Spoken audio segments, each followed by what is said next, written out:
ngaha turaje Nyagasani, turakwitabye nyir'imitsindo kuko dukunda byahebuje. Uduhamagariye umukiro ahangaha kuri buri munsi ku mpuhwe zawe, uduhe gukwakira maze ukomeze tugirire neza. Ku izina ry'Imana Data n'Umwana na Roho Mutagatifu, amen. Amahoro bana b'Imana, nimuhumure, twakira umukiza uje atugana iwacu aho tuba.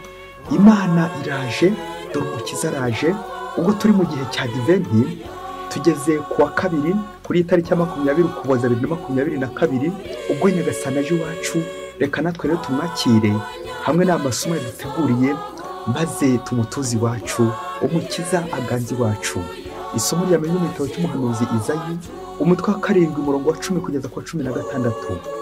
Uhoraho yohereza umuhanuzi Izayi kubwira umwami akaza ati, saba Uhoraho Imana yawe aguha ikimenyetso, cyaba icyo hasi kuzimu cyangwa se icyo hejuru mu kirere. Akaza arasubiza ati, ntacyo nsabye kandi sinshaka no kwinjira Uhoraho. Nuko Izayi aravuga ati, tega amatwi rero muryango wa Dawudi, mbese ntibihagije kunaniza abantu kugira ngo mube mutangiye no kunaniza Imana yanjye?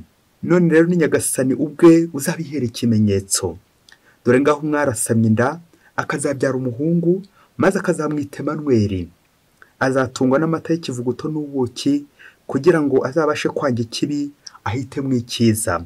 Na mbere y'uko umwana azabasha kwanga ikibi agahitamo icyiza, ibihugu by'abo bami bombi utinya bizaba bitakivugwa. Iryo ni ijambo ry'Imana. Zaburi ya 24. Uhoraho naze, umwami wuje ikuzo. Isi ni Uhoraho hamwe n'ibiyirimo, yose ni hamwe n'ibiyituyeho byose. Niwe yitendetse hejuru y'inyanja, anayitereka hejuru y'inzuzi ubutayegayega. Ninde uzazamuka ku musozi w'Uhoraho, maze agahagarara ahantu hatagatifu? N'ufite ibiganza bidacuma n'umutima usukuye, ntararikire na busa ibintu by'amahomvu. Uwazabona umugisha w'Uhoraho n'ubutungane bukomoka ku Mana umukiza we. Bene abo nibo bagize ubwoko bw'abamushaka, bagashakashaka uruhanga rwawe, Mana ya Yakobo. Uhoraho naze, umwami wuje ikuzo. Nyagasani Yezu nabane namwe. Amagambo mu Ivanjili ntagatifu uko yanditswe na Luka, umutwe wa 1 umurongo 26 kugeza ku 38. Hashize amezi 6 Elizabeth asamye inda, Marayika Gaburiyeli atumwa n'Imana mu mujyi wo mu Galileya witwa Nazareti, ku mukobwa w'isujya warasabwe n'umusore witwa Yosefu wo mu muryango wa Dawudi. Uwo mukobwa yitwaga Mariya. Marayikazi wabo aramubwira ati, ndakuramutsa mutoni w'Imana, Nyagasani ari kumwe nawe. Yumvise amagambo arikanga, yibaza icyo ndamutso ivuga. Marayika aramubwira ati, wigira ubwoba Mariya, kuko wagize ubutoni ku Mana. Dore ugiye gusama inda, ukazabyara umuhungu, maze ukazamwita izina rya Yezu. Azaba umuntu ukomeye, kandi bazamwita mwene nyir'ijuru. Nyagasani Imana azamwigura ingoma ya se Dawudi. Azategeka umuryango wa Yakobo ubuziraherezo, ingoma ye ntizashira. Nuko Mariya abwira Marayika ati, ibyo bizashoboka bite kandi nta mugabo mfite? Marayika aramusubiza ati, Roho Mutagatifu azakumanukiraho, maze ububasha bwa nyir'ijuru bukubundikira mu gicucu cye, ndetse ugiye kuvuka azaba intungane kandi azitwa umwana w'Imana. Dore Elizabeth mwene wanyu nawe yasamye mu zabukuru. Uku kwezi n'ukwa 6, kandi ubundi yitwaga ingumba, koko nta kinanira Imana. Mariya aravuga ati, ndi umuja wa Nyagasani, byose bimbeho nk'uko bivuze.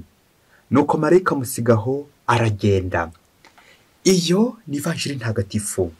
Dore umukobwa w'isujya yagiye gusama inda, maze akazabyara umuhungu uzitwa Emanueli, bikavuga ngo Imana turi kumwe. Bakristo bavandimwe, Yezu Kristo akuzwe. Ahangaha tugeze ni kuri buri munsi. Iyo ushaka kudukurikira buri munsi, ujya kuri YouTube ukandikamo ijambo buri munsi.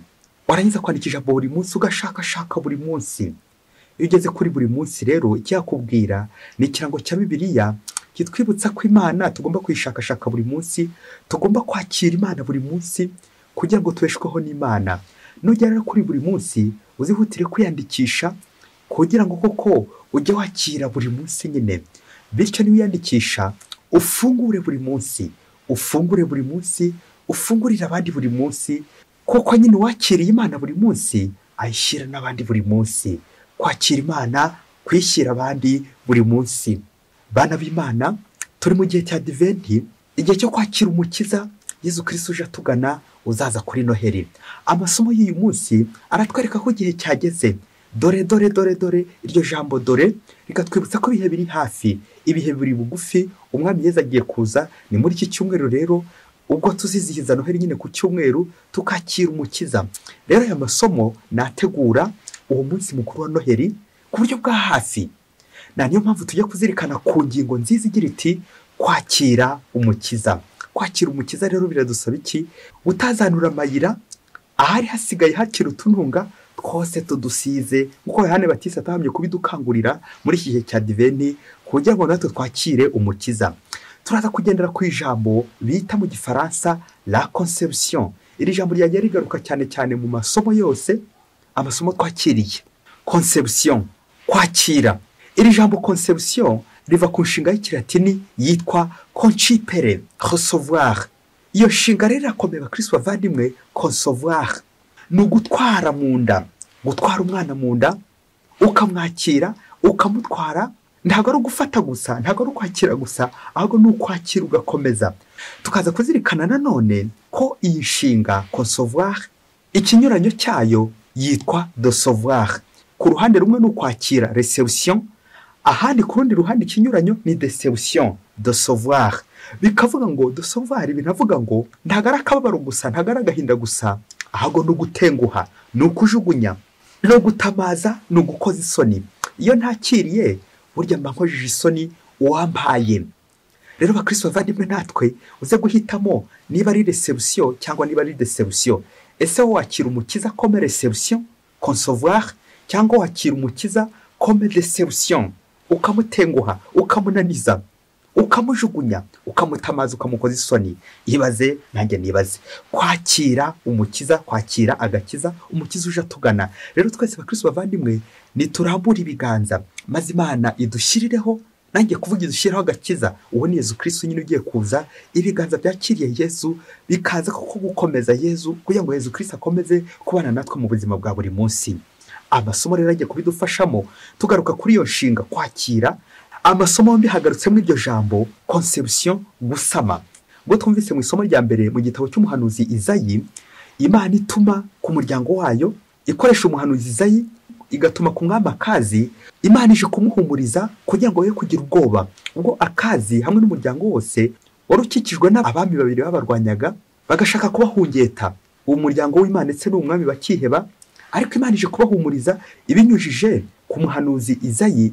Imana ikabereka koko abo bami ntacyo bazabatwara, ndetse n'ikimenyetso Imana itanze nuko nyine umukobwa w'isugi agiye gusama inda, maze akazabyara umwana akazamwita Emmanuel. Bikavuga ngo Imana turi kumwe. Uwo twabizirikanye no mu Ivanjiri uyu munsi, uyu muhanuzi Izayi agashushanya nanone intumwa y'Imana marayika Imana ituma kwa Mariya kugira ngo bimenyeshe ko agiye kubyara umwana w'Imana, Yezu Kristo umukiza, Mesiya.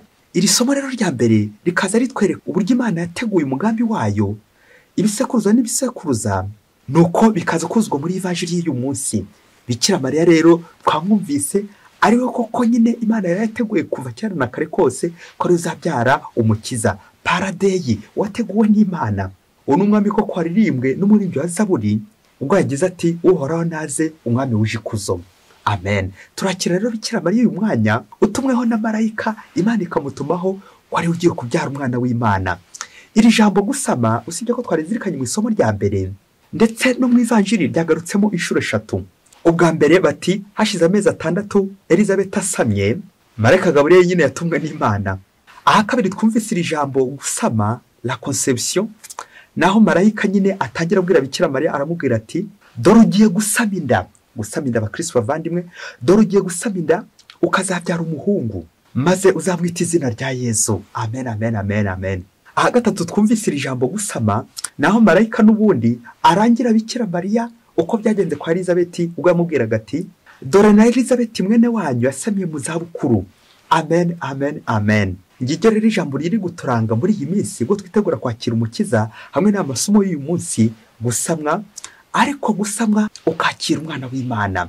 Iri jambo conception rikoreshwa ahantu henshi, ariko twebwe turi kurikoresha cyane cyane ku mubyeyi, umubyeyi utwaye inda, umubyeyi usama inda. Bikira Mariya asabye inda abyara umwana w'Imana.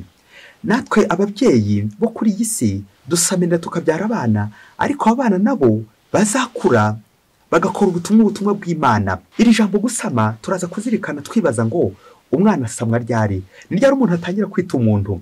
Mu kuzirikana mu kwakira umukiza duhere kuri iri jambo isamwa, la conception, reka tugane cyane cyane mu gitabo cy'umuhanuzi Yeremiya, tuzirikana igihe umuntu asamwa n'uburyo bigenda n'ubutumwa ahabwa. Igitabo cy'umuhanuzi Yeremiya umutwe wa mbere umurongo wa 4 kugeza ku wa 5 haragira hati: Uhoraho yambwira ijambo agira ati, ntarakuremera mu nda ya nyoko nari nkuzi, nakwitorera utaravuka ngugira umuhanuzi w'amahanga. Iryo ni ijambo ry'Imana. Bakristo bavandimwe, tugarutse kuri Yeremiya utubwira ko iby'isama ry'umwana ukiri mu nda ya nyina biratwerekeza uburyo nyine umwana ahabwa izina, yarangiza guhabwa izina kandi akabahawe n'ubutumwa. Guhabwa izina no guhabwa inshingano no guhabwa ubutumwa. Twumvise no muri Evanjiri ukuntu uwo mwana azitwa, izina ryarangije no kumenyekana, azitwa Emmanuel, bisobanura ngo Imana turi kumwe. Kuba kumwe n'Imana rero nibwo butumwa bw'Imana. Imana ishaka kuza mu bantu, Imana igaturana n'abantu. Guturana n'abantu nicyo kizana Imana. Iyo incarnation, jambo yigira umuntu, bigatwerekeza ko Imana yemera kuza kugira ngo ifate kamere muntu, isangire natwe umuntu usibye icyaha. Tukazirikana uburyo Bikira Mariya yasamwe. Bikira Mariya ni isugi mbere yuko asama, abyara ndetse na nyuma yo kubyara. Ibyo rero ni amahame tuzirikana, cyane cyane tuzirikana conception de la Vierge Marie, Immaculée Conception, ubutasama nk'icyaha bwa Bikira Mariya. Ibyo twabizirikanye ubwashize, Bikira Mariya utasama nk'icyaha. Ibyo rero bigatwibutsa uburyo Imana yamutoranyije mu bandi bakobwa bose guhera mu sokuruza bya kera, nuko rero akaba ari we wateguwe kuzabyara umwana w'Imana. Ibi bigatwibutsa itegurwa rya Bikira Mariya, ateguriwe kuzabyara Imana, ategura kwakira Imana. Bikira Mariya yemeye kwakira umwana w'Imana. Ibyo rero kwakira Imana bigatuma koko aduhereza Imana, akemera kutubyarira umukiza Yesu Kristo waducunguye. Bakristo bavandimwe, ese twebwe kwakira gute impinja zizazutugana? Kwakira gute abana bazi wacu mu ngo zacu, abana bakomanga ku bipangu byacu, abana bakomanga ku ngo zacu, abana bakomanga mu nzu zacu, abana bakomanga mu mutima wacu, abana bakomanga mu nda zacu? Nk'inda ya Bikira Mariya, witegura ute kwakira umukiza nawe?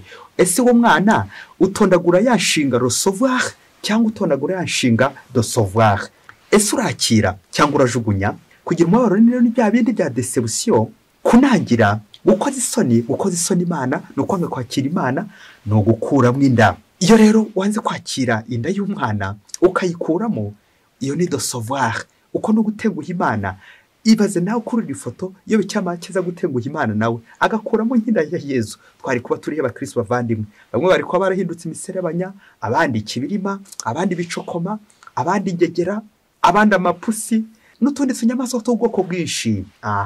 Iyo wanze kwakira Imana hari ubwo bihinduka nyine ukaba nk'inyamaswa, ukajya mu ishyamba nyine. Nyamara iyo wakiriye Imana ujya mu rugo. Kwakira abana duta Imana iduhaye, conception. Ese umuntu atangira ko umuntu ryari? Yamvuga igira iti nizibika zari amagi. Muri aka kanya tujya kunyarukira mu ishuri rya conception, ishuri ryo gusama, maze buri wese arebe igihe batangira kuvuga ko umuntu yabaye umuntu, igihe bamwe bashobora gutangira kumwakira n'igihe bamwe bashobora gutangira kumuhungeta. Maze iri shuri turijyemo turebe ibiri guhabera, maze buri wese akuremo isomo ukuntu ajya yakira cyangwa ukuntu ajya ajugunya. Navugaga kwakira umukiza cyangwa kujugunya umukiza, ukoze isoni umukiza. Uwo mwitozo ukorana ubushishozi buhagije, dore ko ubuzima bw'umukristo hano ku isi nyine ari imyitozo, ariko cyane cyane reka dukora umwitozo wo kwakira, concevoir, la conception. Umunsi umwe ngo urugo rw'abakristo ngo basengaga koko ari abakristo, nanjye kuvuga b'indani, urugo rwa Mariya ndetse na Fideli. Ngo Mariya na Fideli rero ngo bakaba bari barabyaye umwana umwe w'ikinege, bamwita Virginia. Uwo mwana arakura bamushyira mu ishuri. Nuko Virginia ageze mu gihe cy'imyaka 17, igihe yariviriye ku ishuri, afatwa ku ngufu na Yohani. Amaze gufatwa ku ngufu na Yohani, Teofili ahita atabaza ababyeyi be Mariya ndetse na Fideli, ubwo bari bari ku kazi, bari ku mirimo hirya kure batandukanye. Mariya n'igitaraganya ahita yumva ko ahuye n'igisebo, kugira ngo yikure mu gisebo, dore ko bari abakristo, urugo rw'indani, abantu bubaha Imana, bibaza uburyo bazakira icyo gisebo, uburyo umwana wabo ajya kubakoza isoni, uburyo umwana wabo bamuhohoteye. maze Mariya n'igitaraganya ahita yihuta cyane, nuko ari mu nzira n'akababaro ahurana na Anonsiyata amurangira umukecuru wo muri ako gace ujya ubafasha gukuramo inda. Umukecuru ngo yitwaga Imakurata. Nuko by'igitaraganya Mariya yihutira kujyana Virginia kwa Imakurata. Ageze kwa Imakurata avuguta ibyatsi, nuko nyine abihereza Virginia bya byatsi byo gukuramo iyo nda. Nuko mu gihe Mariya agaruye umukobwa we mu rugo kugira ngo akomeze kumuha iyo miti, ibyo byatsi Imakurata yamuvugutiye, maze yiruka agiye mu isoko kugira ngo ashake ibyatangira kondora uwo mukobwa we Virginia. Mu gihe agiye ku isoko, Fidelis wa Virginia rero hageze asanga ararambaraye yaryamye ameze nk'urembye. Muri ako kanya n'igitaraganya, ako kanya nta kindi cyahise kimuzamo nyine ko nyine bamwangije nuko yaba yatwaye inda. Ahita yitabaza umuturanyi bita Yozefu wari ufite imodoka kugira ngo ahite yihutira kumujyana kwa muganga. Nuko Yozefu kubera ko yamenye gutwara bene abo barwayi, ahita amurangira umuganga wihuse, umuganga witwa Innocent, ngo niwe utanga serivisi zihuse express zo gukuramo inda kugira ngo ko Fidel atazaseba we n'umuryango we kandi bari abakristo b'indani. Nuko arihutira bageze kwa muganga Innocent n'igitaraganya nyine ahita abahereza imiti, amutera n'ubushinge, amuha n'ibinini bya express nyine bya bindi byihuta cyane bihita bikuramo vuba vuba n'igitaraganya. Virginia yamaze kwakira nyine iyo miti, izo nshinge ndetse n'ibyo binini by'igitaraganya, nanone Fidel n'ubundi ahita amugarura mu rugo. Nuko ageze mu rugo ahura n'umugore we nyine azanye ibiryo byo kondora wa mukobwa wabo Virginia. Nuko batangira baganira uburyo urugendo rwagenze, buri wese uko yanyuze iburyo undi akanyura ibumoso, kugira ngo barwane ku mwana wabo wahuye n'icyo cyago agatwara inda, uburyo buri wese nyine yihutiye n'igitaraganya kujya gukuzamo inda. Ngurura ifoto y'ibyo byatsi byose, icyo gitebo cy'ibyo byatsi kiri kwizingira mu nda ya Virginia. Wongera ngururire iyo miti, izo nshinge, ibyo binini byose biri kwivangira mu nda ya Virginia. Ungururire iyo foto ya Virginia uri kwakira ibyo byatsi, uri kwakira iyo miti. Nirinze kuvuga ko ubwo buruza ari kwakira. Wibaze nawe uwo mwana ubu yagiye kwakira ibyo bintu byose bagambiriye iki? Kugira ngo iyo nda nyine ayihuburemo ayikuremo. Mu gihe papa na mama nyine bari kuganira uburyo umwana bihutiye kumutabara n'igitaraganya, uburyo umwe yanyuze ibumoso undi akanyura iburyo, uzanye igitebo cy'ibyatsi, uzanye umufuka w'ibinini, bose bakabihuriza hamwe muri yanda y'awo mwana. Ntihaciye kabiri, nuko Virginia ati nukunanganaga. Mu kanya gato agwa mu biganza nyine by'ababyeyi be. Bakristo bavandimwe, ikibazo kikagira kiti ninde wishe Virginia? Bamwe bati niwe yiyishe nyine kugeza atatatse bagiye kumufata ku ngufu. Abandi bati nuriya Teofilo wamuhururije. Abandi bati ni Mariya wamujyanye kwa Imakurata. Abandi bati ni Imakurata wamurangije na biriya byatsi, nta doze nyine byari bifite, ntabwo amenye kubipima, nuko nyine bihita bimurangiza. Abandi bati nyamara buriya yaba Anonsiyata wamurangije kubera ko ari we warangiye nyina Imakurata, umugore muri quartier ukuramo inda, izina rya Imakurata. Abandi bati ni Yohana umufashe ku ngufu kuko niwe watangiye nyine atangira igikorwa nyine. Abandi bati buriya ni Fideli kuko yahise yihuta ntiyanabazana nyina w'umwana, ntacyo abajije ahita amujyana kwa muganga Innocent. Ndetse buriya na Yozefu ukuntu yarangiye Fideli, uriya muganga express wihuta cyane mu gukuramo inda niwe wishe uyu mwana. Abandi bati uwamurangije n'uriya muhaye imiti ya kizungu Innocent nyine. Nuko mwarimu ubwo yabazaga abana icyo kibazo ubwo bari mu ishuri, bose bakomeza bagenda basubiza, buri wese avuga umuntu muri aba bantu ko ari 9 bamwishe. Ninde wishe Virginia? Ninde wishe Virginia? Bakristo bavandimwe, ibi bigatwerekeza uko umuntu asamwa. Ese umuntu atangira kuba umuntu ryari? Aha, uru rugero rw'aba bantu bose bahibikana kugira ngo bakuremo inda ndetse batanapimye ko yabayeho, ahubwo bakihutira kuyihungeta ndetse no kuyikuramo. Ibi gatwerekeza uburyo abantu benshi aho gushaka kwakira kwihutira cyane kujugunya ndetse no kwikuraho igisebo. Bikazarangira rero wa mwana uri mu nda dutangiye gushaka kumuhigahiga nk'abantu bari guhigahiga inzoka, nk'abantu bari guhigahiga umubisha, nk'abantu bari guhigahiga inyamaswa ngo kugira ngo itaza kubaruma. Ibaze n'abantu bose 9 tumaze kurondora, bose buri wese n'uruhare rwe. Ese ninde wishe Virginia? Uyu mwana w'ikinenge ninde wamwishe? Aha tukazirikana ko nta muntu ushobora kwica umuntu ngo abishobore. Ni abantu benshi bakoranye, buri wese akazana ibitekerezo ya conception. Icyo bita conception, ijambo conception nanone ni igitekerezo ukuntu cyamanutse, ukuntu cyazamutse, ukuntu kinjiye mu muntu. Ari uguhera kuri Yohana umufashe ku ngufu, ari Virginia, ari aba babyeyi, ari aba bose bajya batambuka bakabagira inama, ari baba Imakurata ndetse na ba Innocent, abo bose binjiramo mu gukuramo inda. Ese abakristo bavandimwe mwashishoje mwumvise amazina hari izina rya gipagani ririmo bose si abakristo?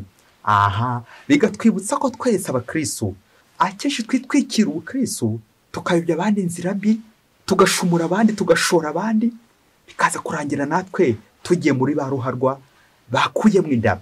Nubwo yaba inda y'umunsi umwe, amasaha, amasegonda, icy'ingenzi nuko yasamwe, kandi iyo yarangije gusamwa kaba kabaye ubuzima bw'umuntu buba bwatangiye.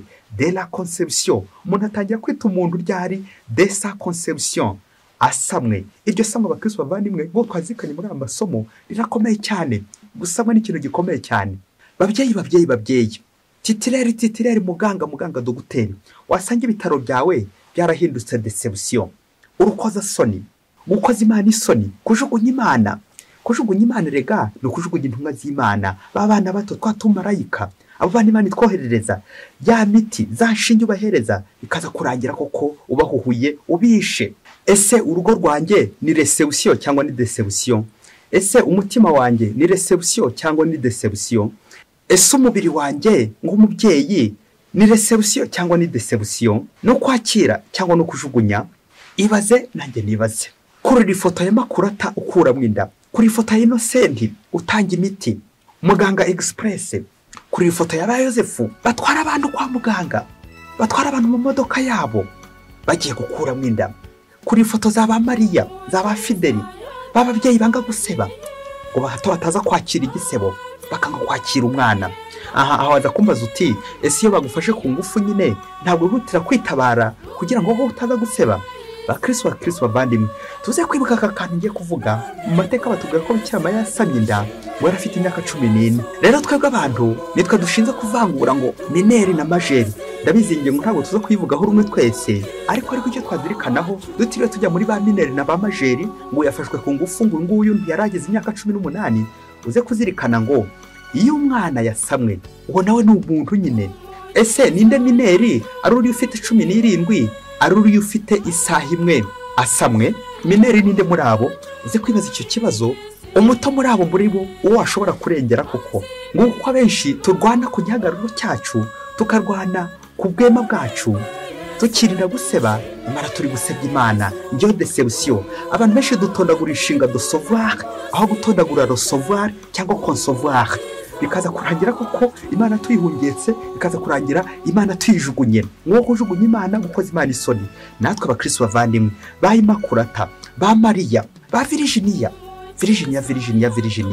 Ese tujya twibuka ko Bikira Mariya koko ari urugero rwiza rwo kwakira Imana, ari urugero rwiza rwo kwakira yewe n'inda zitari ziteganyijwe? Wabwirwa n'iki nawe bitari mu gushaka kw'Imana? Wabwirwa n'iki nawe bitari mu mugambi w'Imana? Iyo nda mu Kristo muvandimwe, abantu binjira muri uyu mwitozo wo gukuramo inda ya Virginia baratwerekeza uburyo natwe abakristo buri wese agira uruhare mu kwica, uruhare rwo kujugunya umukiza, uruhare rwo kwanga kwakira umukiza, cyane igihe dukora amafuti, igihe dukora ibyaha, igihe turangira abagenzi bacu inzira mbi banyuramo, igihe dufite ubugome muri twebwe. Rero uyu munsi natwe tujye kwakira umukiza na Bikira Mariya. Ngo kuko natwe ntawe tera undi ibuye. Ese ninde wamanika akaboko ko atarakuramo inda? Niba ukamanitse hejuru, komeza ukamanikira mu mutima, Nyagasani ku ruzi. Igisigaye rero no gukuramo urwaho uruhara ruva rose mu bugira nabi, mu rukoza soni, mu bugome, mu bubisha, maze twakira umukiza uje atugana buri munsi. Aho twagiye tugira uruhare rwose mu gukuramo inda, mu kwica abana, Yezu Kristo bitubabarire. Aho twagiye kure Yezu Kristo kwakire, Yezu Kristo tubabarire, maze ibyo twakoze byose bibi bishaririye tubisaba imbabazi imbere y'ubwiza bwawe Yezu mwiza, utubabarire tituzasubira ukundi, maze natwe dukere kukwakira wowe uje utugana muri iyi Noheli, maze Yezu mwiza uzaturane natwe, twibanire nawe, mukiza wacu Yezu Kristo, ganzi wacu, ngwini wacu. Mwese Imana ibaho umugisha, Imana Data na Mwana na Roho Mutagatifu. Amen. Padiri Musumbuko na Disilasi wa Diyosezi ya Cyangugu.